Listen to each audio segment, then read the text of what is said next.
Hey guys, I just got done with my photo shoot and I got in the water back here and I stepped on something slimy and I don't know what it was. But anyway, someone had asked me if on my next princess photo shoot if I could do the song from that particular princess.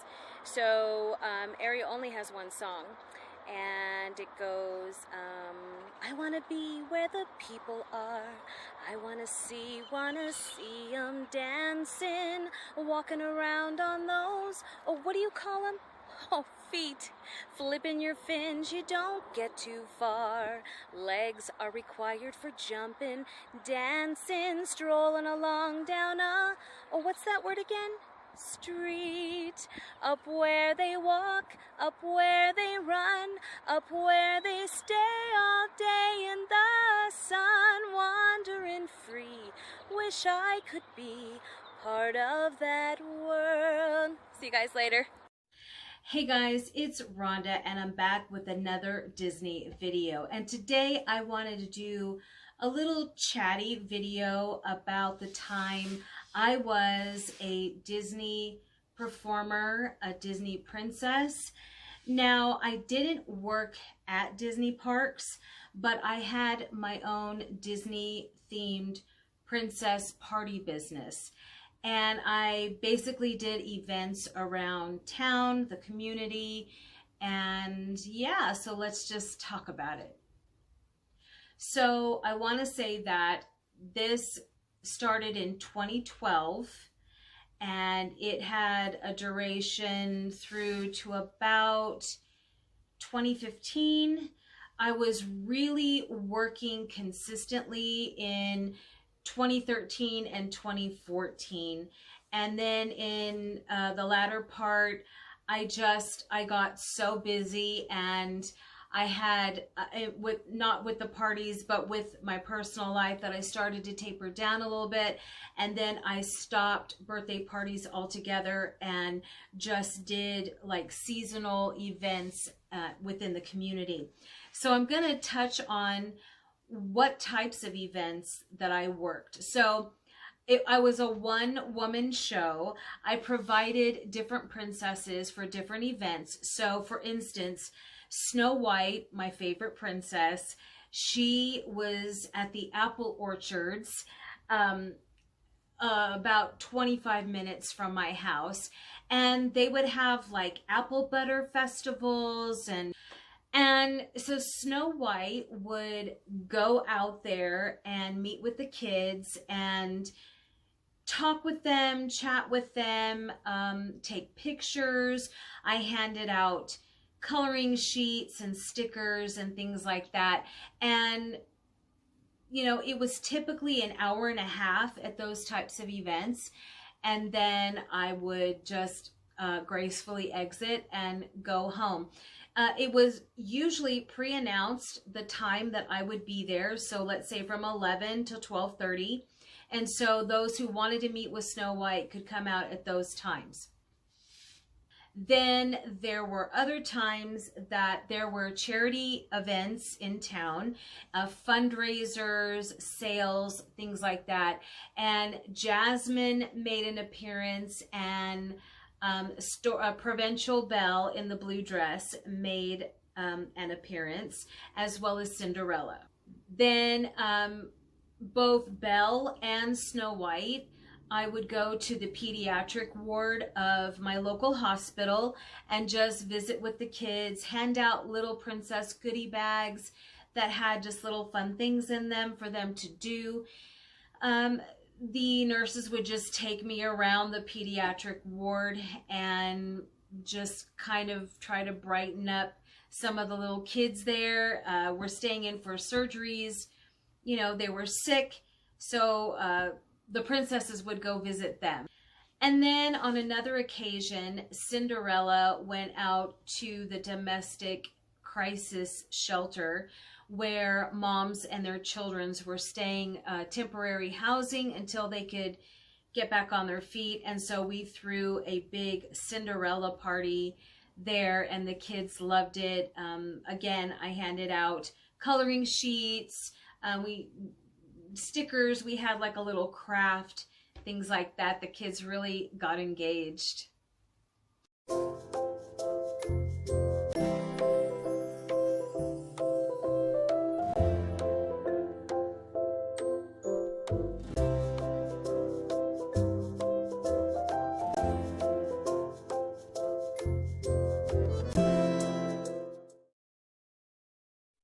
Alright guys, so I just finished my Snow White photo shoot, and as requested, we're going to sing a song. Just whistle while you work, and together we can tidy up the place. So hum a merry tune. Come on, get smart, tune up and start to whistle while you work. When there's too much to do, don't let it bother you. Forget your troubles, try to be just like a cheerful chickadee and whistle while you work. On the smaller scale, sometimes princesses would be invited to private birthday parties, and I did Ariel's party, Cinderella's party, Rapunzel. There were like bounce houses. We did the singing and the cutting of the cake. We had a craft to do. Again, I handed out stickers and little things, and always brought the birthday girl her little gift from the princess.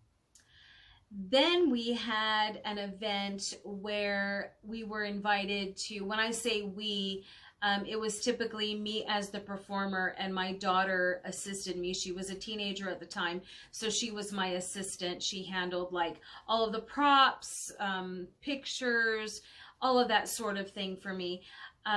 We were invited to a parade and a little cookout event for the orphanage, about 25 minutes from my house, and we had a big thing there, and I was Jessie from Toy Story.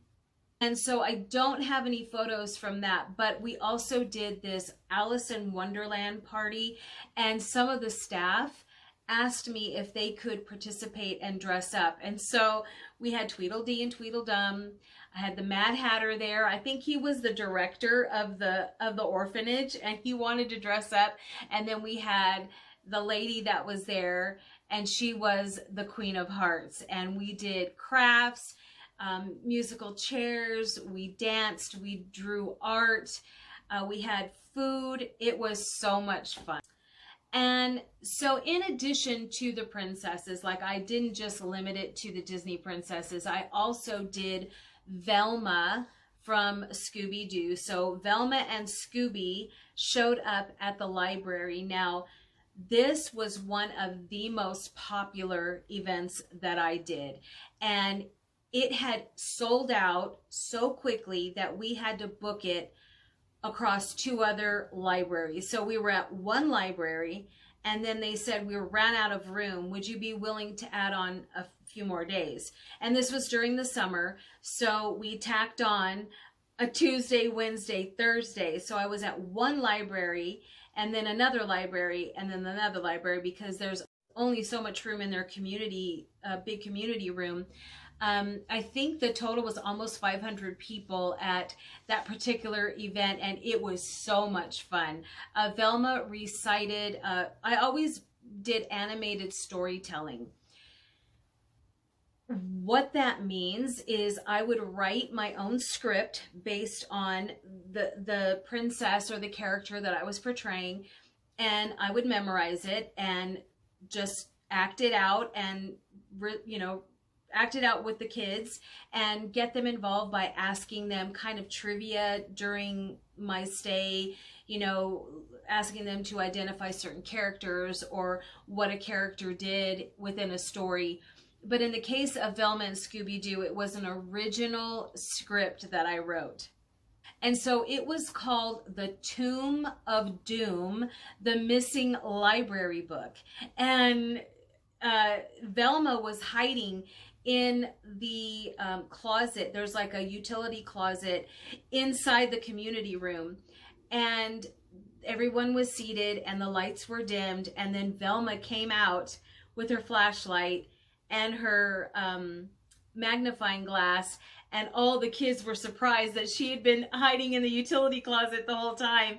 And that's when I started my little The Tomb of Doom, and Shaggy and Scooby, and just talked about all the characters and how we were trying to find this lost library book.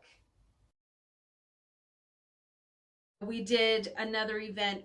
Snow White showed up at the YWCA. But one of the next big event that I did was summer camp. Now that was a lot. 5 days. First day was Belle, blue dress Belle, provincial Belle, and she taught like how to make, you know, bookmarks and things about books. And then the second day was Snow White, and she taught how to make thank you notes and the proper way to write a letter and thank you notes. And we did dig when the dwarves dig for gems. We blindfolded them and had them dig for these little gems in sand, and whatever gems they got, they pulled out, they got to keep. And then Wednesday was Cinderella, and she taught ballroom dancing. She taught how to elegantly poise and how to dance. And we had the girls put stacks of books on their head and try to walk across the room to improve their posture. And then we taught them how to do the dance. And then on Thursday, it was Ariel's day, and she taught the importance of grooming. So she did like a seaweed mask, and they did the limbo, and they had all these fish and seaweed things that they were holding and interacting with. And of course, the princess always sang. She always had music. And then on the final day, the 5th day, they kind of graduated from princess camp, and they were encouraged to dress up. And Belle, in the gold gown, presented a tea party. So it's like a graduation tea party.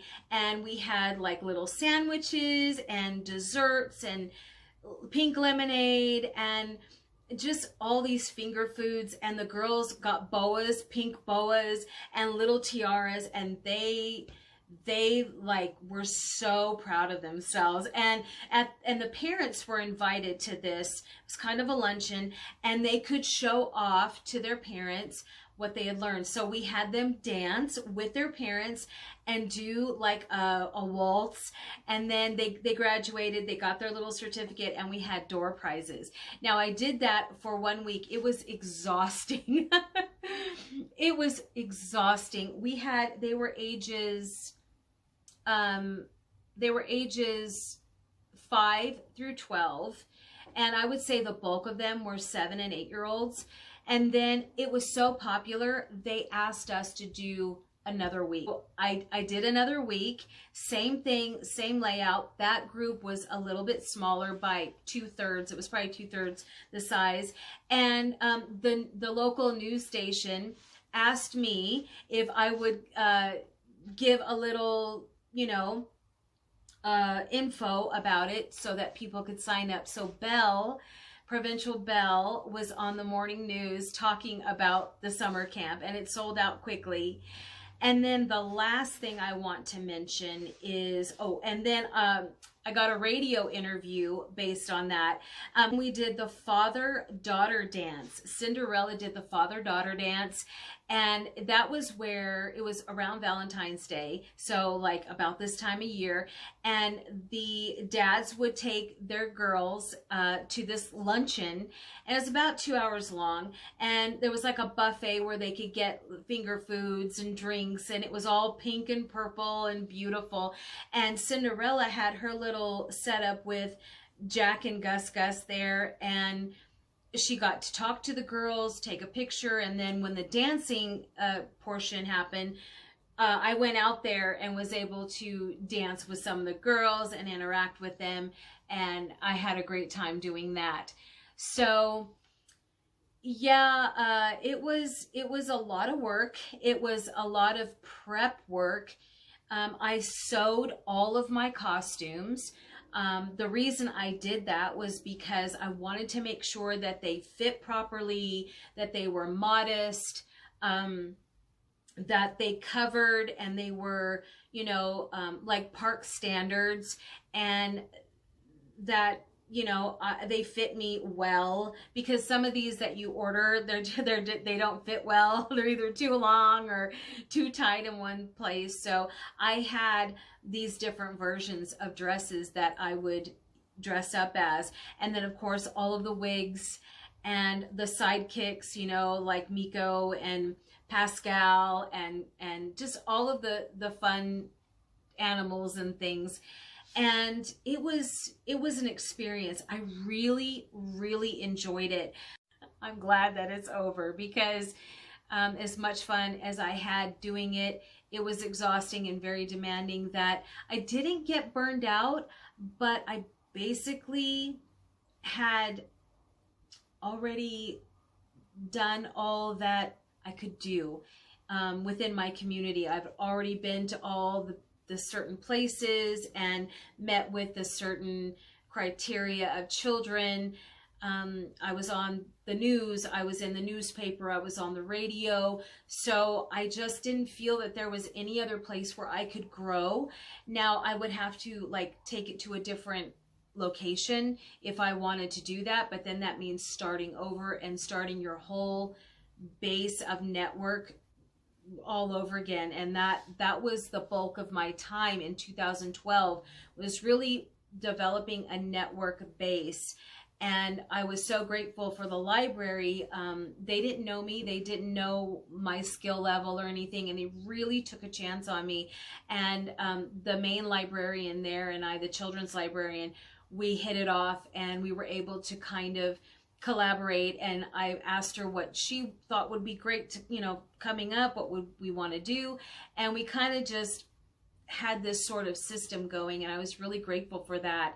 And then the other things just kind of came through that, because I was starting to be involved in the community, and then people would ask me for my information. Do you do parties? Do you do events? And then of course work at the hospital and the YWCA. So when word got out, it started to snowball. So that's why I say like mid 2013 and like 2014 was really busy. And then I just felt that it was going to be stagnant, and I had nowhere else to really go with it.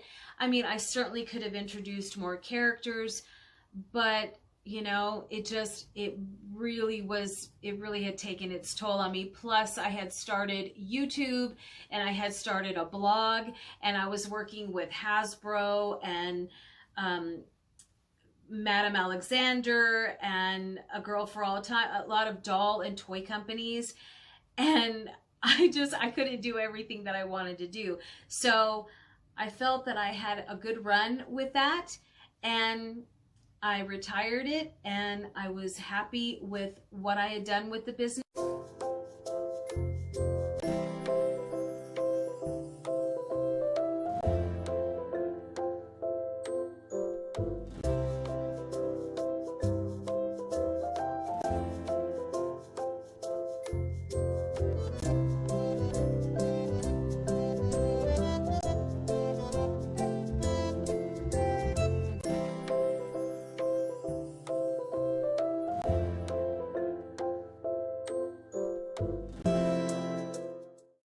So I got a request for a song, and I'm not sure which song.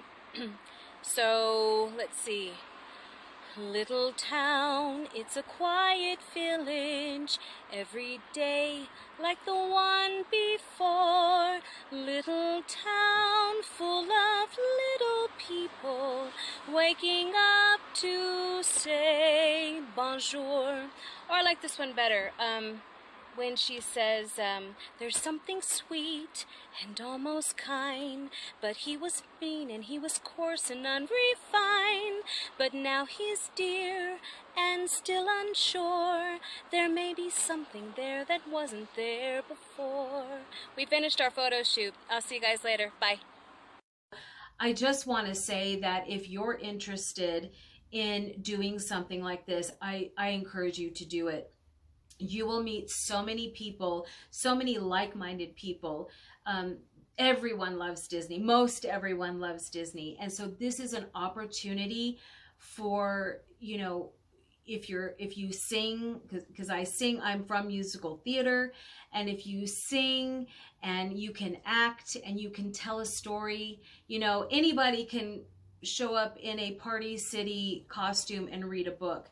That's not what this was. This was full animation performance within a small group of people.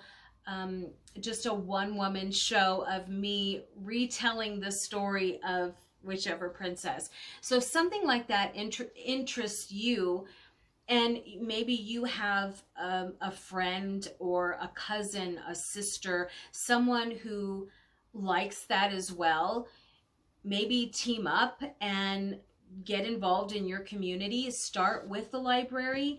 You could start there. You could start with the YMCA, the YWCA, and get a feel for what they would allow you to do. Now, I did charge a flat rate for a certain amount of time. I did 30-minute parties. I had one.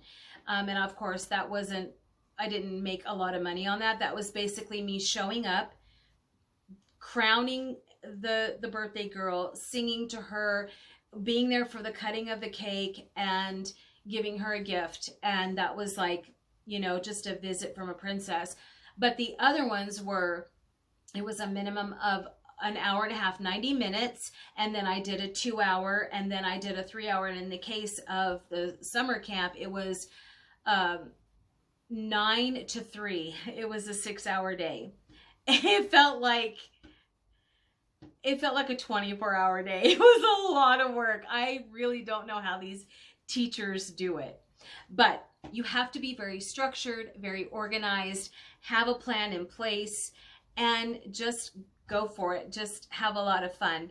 I did need to go down to my local city and get fingerprinted and bonded, background check, of course, because, you know, they want to make sure that you're not, you know, a threat to children, because you're working directly with children.